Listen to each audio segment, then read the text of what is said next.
মঙ্গলবার রাত ৮টার দিকে ঢাকার আব্দুল্লাহপুর থেকে আল ইমরান পরিবহনের একটি যাত্রীবাহী বাস ১০ নারী সহ ৪৫ জন যাত্রী নিয়ে রংপুরের উদ্দেশ্যে যাত্রা করে। বাসটি রাত ১১:৩০টার দিকে যমুনা সেতুর পূর্ব প্রান্তের সংযোগ সড়কের কয়েক কিলোমিটার যাওয়ার পর যাত্রী বেশে ৮ থেকে ১০ জন ডাকাত বাসে ওঠে। পরে ছুরি, চাপাতিসহ দেশীয় অস্ত্রের মুখে চালকের কাছ থেকে বাসটির নিয়ন্ত্রণ নেয় তারা।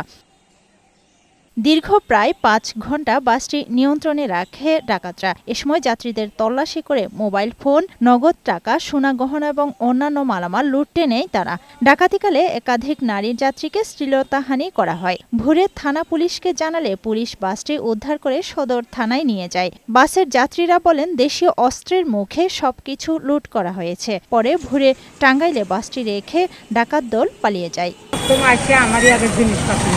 ১১ থেকে সকাল ৫টা পর্যন্ত গাড়িতে ঘুরে নেবার এসে কেউ বলতে পারে না।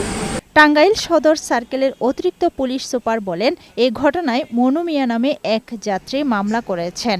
পুলিশের একাধিক দল ঘটনায় জড়িতদের গ্রেফতারের চেষ্টা চালাচ্ছে। ডাকাতির সাথে শ্লীলতাহানি মামলা আমরা এখানে নিয়েছি।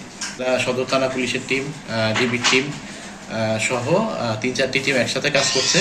এর আগে গত ১৭ ফেব্রুয়ারি এই মহাসড়কে ইউনিক রয়েলসের একটি বাসে ডাকাতি ও নারী যাত্রীদের শ্লীলতাহানির ঘটনা ঘটে। আফরোজা সুলতানা, বৈশাখী সংবাদ।